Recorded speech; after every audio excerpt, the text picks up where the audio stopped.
Selamat berjumpa kembali ya teman-teman. Untuk hari ini coba kuliah metodologi penelitian. Kita akan masuk ke uji validitas dan reliabilitas. Perlu saya sampaikan dulu untuk uji validitas dan reliabilitas dalam penelitian itu sebetulnya simple dan tidak terlalu bertele-tele. Baik uji validitas maupun uji reliabilitas itu dapat kita ukur, dapat kita ketahui, dapat kita lihat menggunakan persamaan-persamaan atau menggunakan fungsi-fungsi yang sudah ada dalam persamaan matematis atau persamaan statistik. Nah, di sini nanti akan kita pelajari bagaimana cara dan teknik uji validitas dan reliabilitas. Nah, sebelum kita lanjutkan ke materi yang lebih jauh, perlu saya sampaikan bahwa hari ini perkuliahan pertemuan online kita setelah ujian tengah semester.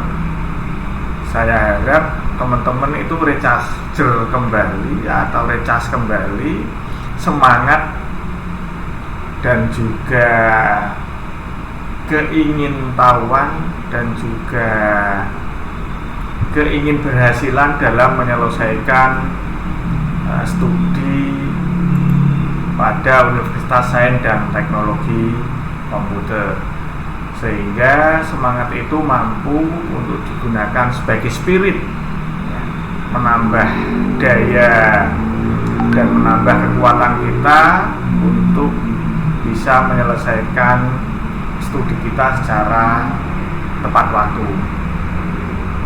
Nah, untuk teman-teman yang kebetulan ingin menanyakan sesuatu yang saya sampaikan ya, bisa melalui kolom komentar yang ada di live chat, sehingga saya tahu apa yang teman-teman keluhkan, apa yang teman-teman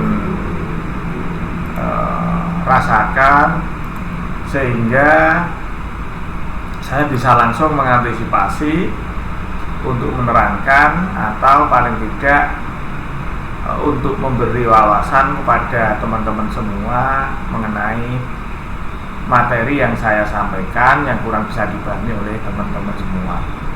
Oke, baiklah. Untuk uji validitas dan reliabilitas ini, apa yang harus kita lakukan dalam sebuah penelitian atau riset ya, atau skripsi lah, atau TA, tugas akhir. Nah, yang perlu kita lakukan pertama-tama adalah dengan membuat angket. Jadi angket itu bisa berupa pertanyaan. Pertanyaan itu nanti bisa berupa Google Form, bisa pertanyaan berupa tertulis, bisa pertanyaan melalui audio, video, dan lain-lain lah. Yang penting instrumen ini berupa angket. Nah, angket ini harus kita pastikan bahwa yang kita gunakan adalah angket yang valid dan reliable,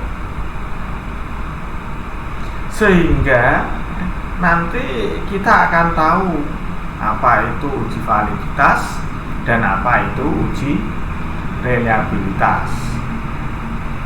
Nah, ini saya mulai dari suatu kuesioner atau suatu instrumen pertanyaan ya. Suatu instrumen pertanyaan atau suatu instrumen kuesioner itu dia dikatakan valid jika pertanyaan pada kuesioner itu mampu mengungkapkan apa yang akan diungkapkan. Jadi pertanyaan itu sudah bisa merepresentasikan sesuatu yang ingin diketahui. Misalkan saya ingin mengetahui corak dari hobi atau kesukaan warna masing-masing dari responden, itu maka pertanyaan yang saya susun tadi harus mengungkapkan dengan jelas apa yang ingin diketahui. Misalkan kesukaan setiap warna pada kondisi gelap adalah, nah ini kan setiap responden yang membaca, setiap orang yang diberitahu pertanyaan itu langsung bisa menangkap bahwa pertanyaan itu adalah mengarah ke dalam pola atau kesukaan warna pada situasi tertentu. Nah ini yang dimaksud dengan mampu mengungkapkan apa yang akan diungkapkan. Nah itu jadi seluruh pertanyaan, seluruh kuesioner yang kita buat harus mampu mengungkapkan apa yang akan diungkapkan. Jadi tidak hanya satu pertanyaan saja yang sudah diungkapkan mampu mengungkapkan pernyataannya, bukan, tapi seluruhnya dari A sampai Z itu harus bisa ditangkap, bisa dipahami, dan bisa dimengerti apa yang diinginkan. Sedangkan untuk kuesioner dikatakan reliable. Reliable itu sama dengan handal. Jadi kalau orang menyebut reliable itu sama dengan menyebut dia handal. Nah, kuesioner yang seperti apa? Kuesioner yang jika pertanyaan itu disampaikan, pernyataan itu diungkapkan, dapat menunjukkan kemantapan, keajegan, ya. Keajegan itu apa itu? Kontinuitas atau stagnansi. Ajek-ajek gitu ya, kalau bahasa Jawa ya ajek gitu ya. Atau stabilitas lah ya. Jadi pertanyaan atau kuesioner itu menunjukkan kemantapan, mantap, betul-betul tidak ragu ya kan? Jadi dengan adanya pertanyaan itu, pernyataan itu tidak ragu-ragu untuk bertanya. Nah, kita membuat pernyataan atau kita membuat pertanyaan tapi ragu-ragu, lah ini namanya tidak handal. Sehingga apa? Sehingga setiap pertanyaan atau setiap kuesioner yang ditujukan itu mengarah ke sesuatu hal yang fokus. Nah, inilah yang disebut stabilitas. Sehingga apa? Sehingga hasil pengamatan bila nanti dipergunakan atau diukur pada waktu-waktu berikutnya ya, dengan kondisi atau dengan sesuatu yang diukur tadi itu tidak akan berubah. Jadi kalau seperti es, saya misalkan es, untuk minum es hari ini es saya pegang itu padat, tapi setelah nanti es itu kan cair. Nah ini namanya berubah, berarti dia tidak stabil. Ini contoh kuesioner itu seperti itu. Contoh kuesioner yang menunjukkan warna tadi itu misalkan saya membuat sebuah pertanyaan, ya seperti tadi ya, ketika kuesioner itu saya sampaikan ya kan, ketika kuesioner itu saya berikan, maka dengan sendirinya kuesioner itu akan memberi sebuah kemantapan, keyakinan bahwa benar-benar kuesioner itu untuk mengetahui sesuatu hal yang ingin disampaikan. Ini mantap dan stabil. Ketika mendapatkan kuesioner seperti itu ya langsung bisa dipahami bahwa dia menginginkan sesuatu itu jelas. Nah ini yang disebut dengan reliable. Jadi ada kejelasan, ada kestabilan, ada kemantapan, situ ada keajegan. Nah Bila dilakukan uji validitas dan reliabilitas, nanti nilainya ini bisa diukur. Ya, tentu dengan menggunakan data-data atau menggunakan hasil dari pertanyaan-pertanyaan yang sudah kita kumpulkan jawabannya. Nah, nanti data atau hasil dari jawaban kuesioner itu bisa terbagi menjadi dua, yaitu data yang dilihat secara kualitatif dan data yang dilihat secara kuantitatif. Nah, sekarang kita lihat dulu yang data dilihat secara kualitatif. Nah, data yang dinyatakan dalam bentuk bukan angka itu disebut data kualitatif. Nah, sini saya contohkan itu jenis pekerjaan. Pekerjaannya apa? Guru, swasta, SPG, sales, manajer. Nah, ini kan semua ini kan bukan berkaitan dengan angka. Ya, kan? Ini yang disebut kualitatif. Contohnya lagi apa? Status marital, contohnya menikah, duda, janda, kawin, lajang, ya kan? Meninggal, hidup dan lain-lain. Nah, itu kan bukan angka.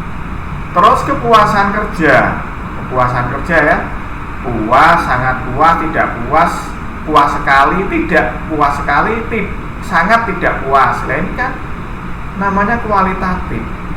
Sesuatu yang keluar bukan merupakan angka. Beda dengan kuantitatif. Kalau kuantitatif jelas yang keluar angka, bisa kita lihat 1, 2, 3, 4, 5, 6, 7, 8, 9, 10 dan seterusnya. Berapa lama kerja Anda di sebuah perusahaan? 5 tahun, 4 tahun, 1 tahun. Ini kan angka 1, 5, 4 itu angka. Berapa jumlah gaji yang Anda peroleh dalam 1 bulan? 5 juta, 10 juta, 3 juta. Nah, ini juga angka. Berapa usia Anda saat ini? 30 tahun, 40 tahun, 50 atau 70. Ini angka juga. Terus hasil ulangan itu juga termasuk data kuantitatif. Nah, semua yang berkaitan dengan angka-angka ini termasuk data kuantitatif. Sehingga bisa kita lihat di bagian bawah, dari jenis data itu bisa kita pisah menjadi dua nanti, di mana untuk kualitatif nominal yang bisa kita gunakan adalah ordinal, sedangkan pada kuantitatif nanti kita menggunakan interval rasio. Untuk kualitatif kita menggunakan nominal ordinal, ya kan? Sedangkan untuk kuantitatif kita menggunakan interval rasio. Nah, sekarang kita lihat dulu data nominal sekarang.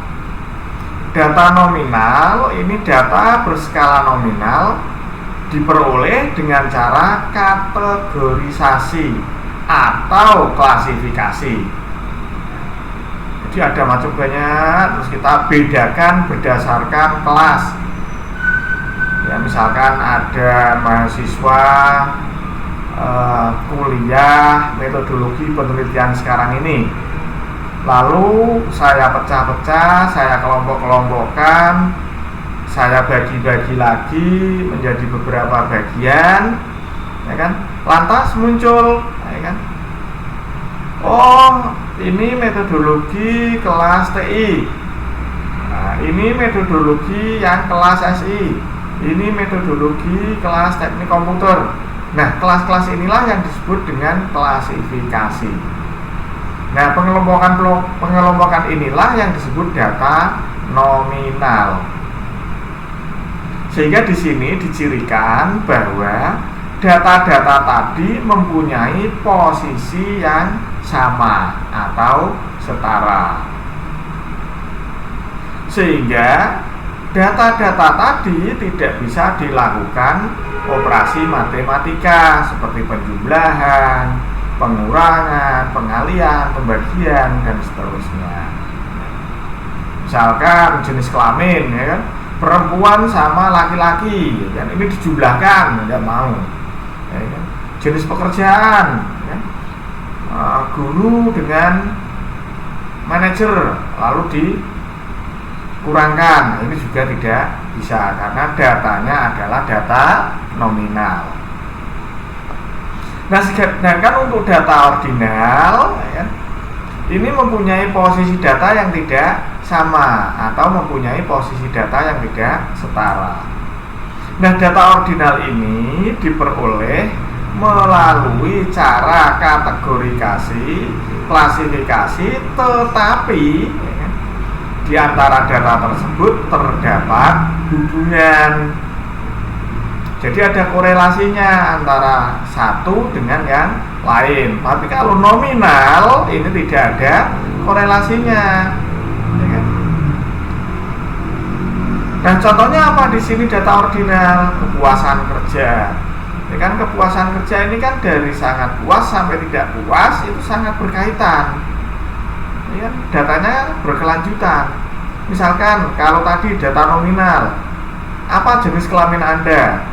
Perempuan atau laki-laki? Apakah perempuan dengan laki-laki ada keterkaitan dengan jenis kelamin saat ini?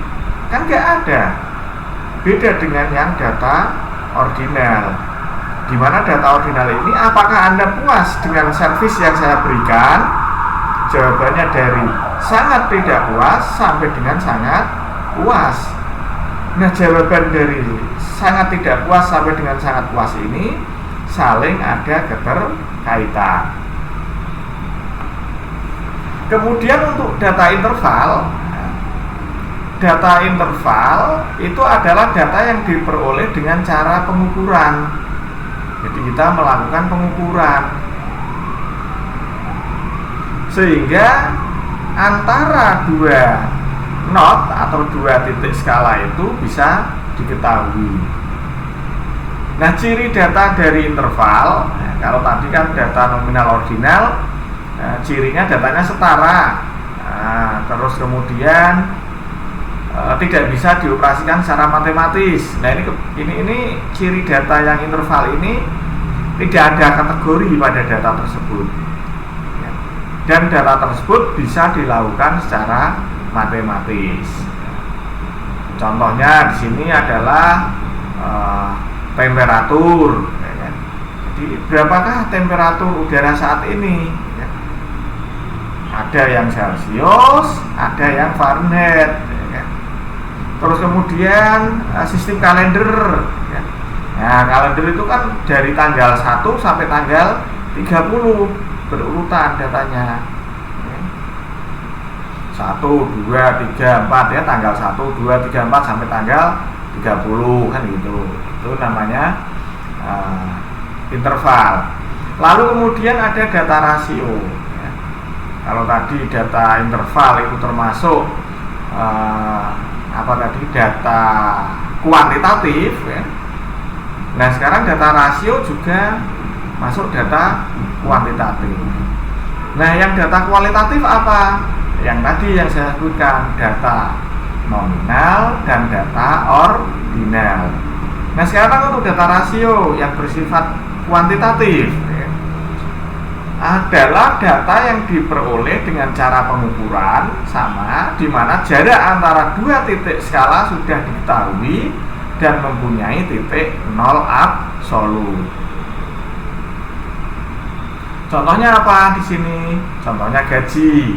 Nah, gaji nol absolut titiknya, tidak memperoleh gaji, tidak dapat gaji nol, ya kan? Sehingga apa? Jumlah terbesarnya tak terbatas, ya, boleh mendapatkan gaji sebesar apapun boleh, ya kan? Tapi untuk titik minimalnya adalah nol absolut. Skor ujian, ya kan? Jumlah buku dan lain-lain. Ini yang disebut data rasio.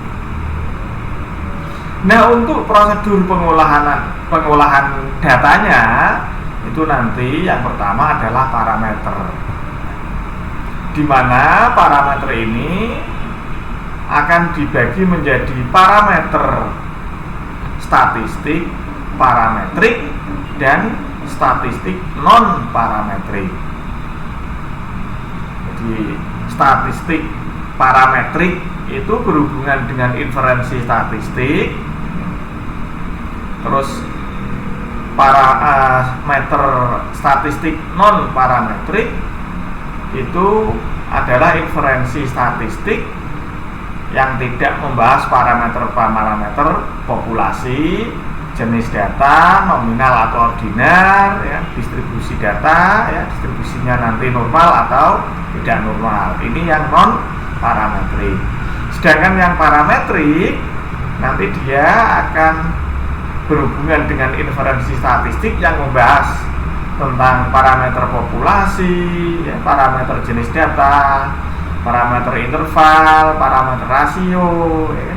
Terus kemudian parameter-parameter yang sifatnya distribusi datanya nanti adalah normal atau mendekati normal. Nah, kemudian jumlah variabel, tentunya pada pertemuan-pertemuan awal dulu pernah saya singgung, sudah saya jelaskan apa itu variabel, apa itu parameter, ya, apa itu populasi, apa itu responden, sehingga untuk hari ini saya harap materi-materi ini tidak berulang lagi, sehingga kita bisa melaju ke arah yang lebih jauh. Nah, untuk jumlah variabel nanti berdasarkan jumlah variabelnya kita akan dibedakan menjadi analisis univariat dan analisis multivariat. Nah, yang disebut analisis univariat itu apa? Analisis yang hanya ada satu variabel pengukuran, yaitu hanya untuk n sampel atau beberapa variabel, tetapi masing-masing variabel dianalisis sendiri-sendiri. Jadi pengukurannya ini hanya satu. Ya. Contohnya apa di sini? Korelasi motivasi. Ya. Jadi apakah pencapaian akademik itu dipengaruhi dengan motivasi belajar siswa? Nah, ini namanya analisis univariat. Jadi kita itu ingin mengetahui, ya kan, pencapaian suatu akademik mahasiswa itu kira-kira dipengaruhi oleh motivasi apa tidak. Kalau dipengaruhi oleh motivasi, seperti apa korelasinya? Nah, ini namanya univariat. Sedangkan untuk multivariat, yaitu 2 atau lebih pengukuran variabel untuk n sampel. Sehingga ya, n sampel ini dalam analisisnya antar variabel yang ada itu saat dilakukan uji itu dilakukan secara bersama-sama. Nah, contohnya di sini apa? Pengaruh motivasi terhadap pencapaian akademik yang dipengaruhi oleh faktor latar belakang pendidikan orang tua, faktor sosial ekonomi maupun faktor sekolah. Contohnya gini, kita pengen mengetahui mahasiswa yang lulus tepat waktu, ya. Jadi ada beberapa mahasiswa yang lulus tepat waktu, ya. Ini kita uji. Kita ingin tahu nih faktor apa saja yang mempengaruhi dia bisa mencapai lulus tepat waktu. Nah, di sini ada beberapa faktor yang digunakan. Pendidikan orang tuanya, level ekonominya, terus faktor sekolahnya dulu dia dari mana. Nah, ketiga faktor ini itu kita ukur, kita uji, ya kan? Dilakukan secara bersama-sama. Nah, kalau nanti kita lakukan sendiri-sendiri lah, katakanlah apakah faktor kelulusan tepat waktu tadi dipengaruhi oleh latar belakang pendidikan orang tua, kita lakukan uji sendiri, ya kan? Oh, ternyata kelulusan mahasiswa tepat waktu dipengaruhi oleh faktor pendidikan orang tua. Nah, ini namanya univariat. Ya, pengaruhnya tunggal. Nah, ini pengaruhnya kan lebih dari satu faktor. Maka dilakukan uji secara bersama-sama, namanya multivariat. Nah, bisa kita lihat pada bagian ini ya, dari jenis datanya ya kan, terus kemudian sampai dengan teknik analisisnya dan jumlah variabelnya. Diawali dari sebuah penelitian di mana jenis datanya kita tentukan, mau jenis data nominal atau ordinal, atau interval atau rasio. Kalau kita sudah tahu jenis data kita adalah interval atau rasio, maka penelitian kita adalah jelas. Penelitian kita adalah kuantitatif. Ketika penelitian kita adalah sifatnya kuantitatif, maka statistik parametrik yang kita gunakan, angka-angkanya jelas, bisa diketahui secara langsung. Berbeda halnya ketika penelitian kita bersifat kualitatif, maka jenis datanya bisa nominal, bisa ordinal. Nah, untuk membedakan nominal dan ordinal bagaimana, Pak? Ya tadi yang saya terangkan di awal-awal tadi.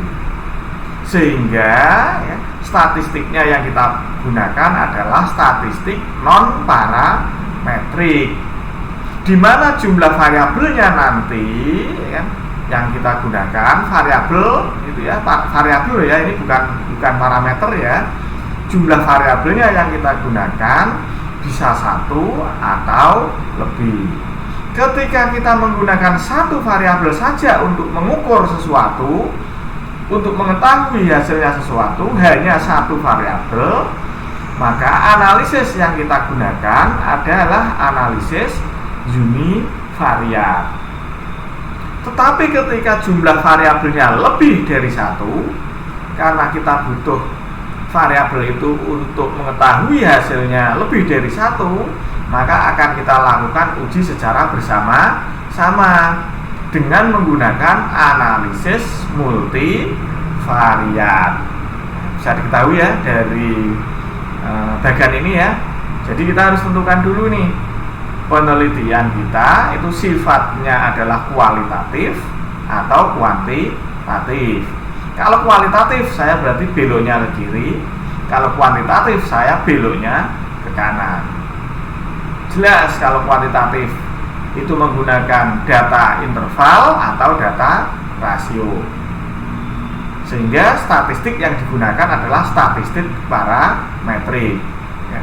5 tambah 10 sama dengan 15, jelas tidak bisa dirubah-ubah. Tetapi ketika kita menggunakan penelitian kualitatif, jenis datanya bisa nominal, bisa ordinal, sehingga statistik yang digunakan adalah non parametrik. Puas, tidak puas, sangat puas, dan lain sebagainya. Nah, ini kan non parametrik, sehingga jumlah parameter variabelnya bisa satu, bisa dua. Kalau satu analisisnya analisis univariat, kalau dua atau lebih analisisnya menggunakan analisis multivariat. Nah, ini kita lompat saja lah. Ini untuk mengetahui distribusi normal ya kan, atau distribusi yang tidak normal tadi. Ini kita lompat saja. Nah, ini uji validitasnya. Jadi uji validitas ya, itu fungsinya adalah mengukur apa yang seharusnya diukur. Fungsi dari uji validitas yang pertama, dia adalah mengukur apa yang seharusnya diukur. Jadi jangan kemana-mana lari biar untuk apa, lebih fokus ya kan? Selain itu, uji validitas juga bisa untuk mengetahui sejauh mana ketepatan dan kecermatan suatu instrumen pengukuran. Jadi sejauh mana ketepatan dan kecermatan instrumennya. sehingga nanti kita tahu ini, oh ini cermat ini, oh ini tepat ini instrumennya, kayak gitu. Katakanlah instrumennya adalah berupa pertanyaan untuk mengetahui orang lapar.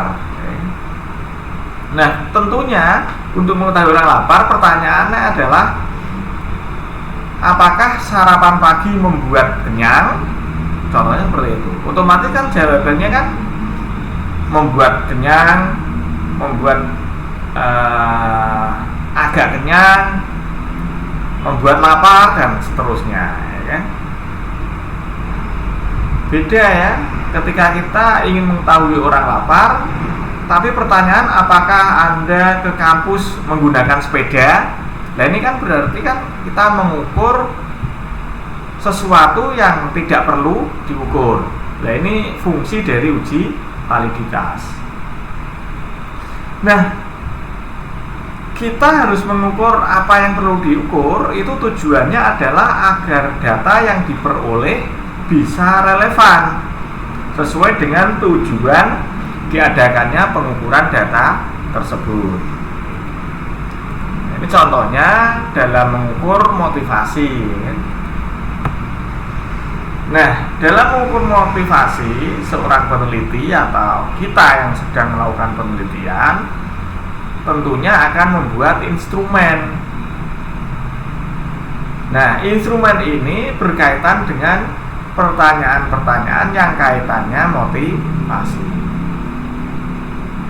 Jangan kita ingin mengukur motivasi tapi berkaitan dengan hal yang lain. Atau ginilah, untuk anak-anak komputer dalam nanti melakukan uji validitas, ingin mengetahui seberapa akurat atau ingin mengetahui seberapa manfaat sistem yang kita kembangkan atau komputer atau program yang kita buat. Nah, tentunya dalam mengukur program atau software tadi, pertanyaan kita ya mengarah ke penggunaan atau manfaat suatu program atau suatu software tadi, ya kan? Ini untuk mengukur manfaatnya, jangan yang diukur nanti malah justru hal yang lain, ya kan? Misalkan dalam menggunakan software apakah kita haus? Nah, ini kan beda. Ini mengukur kehausan atau apanya yang usernya, ini nggak boleh, ya kan? Jadi harus ke software atau ke program yang ingin kita ukur. Nah, syaratnya, ya kan, instrumen itu nanti ya syaratnya instrumen itu bisa berupa pertanyaan ya, yang saya sampaikan tadi. Jadi syaratnya instrumen itu harus memiliki validitas yang tinggi.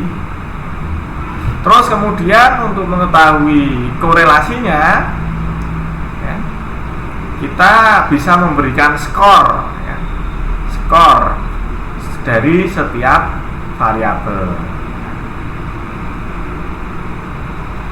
Nah, setiap skor nanti kita ikut, katakanlah ya, nanti diberi skala Likert 0 sampai dengan 5, ya, nanti apakah saudara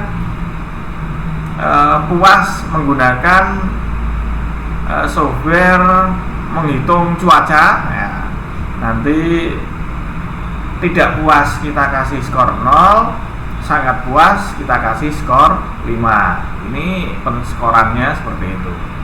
Nah, ini tentunya di antara 0 dan 5 kan ada angka-angka, di mana dari angka ini kemudian nanti setelah terkumpul data itu, setelah ada, bisa kita proses. Nah, dalam membuat atau memproses data itu kita bisa memakai alat bantu.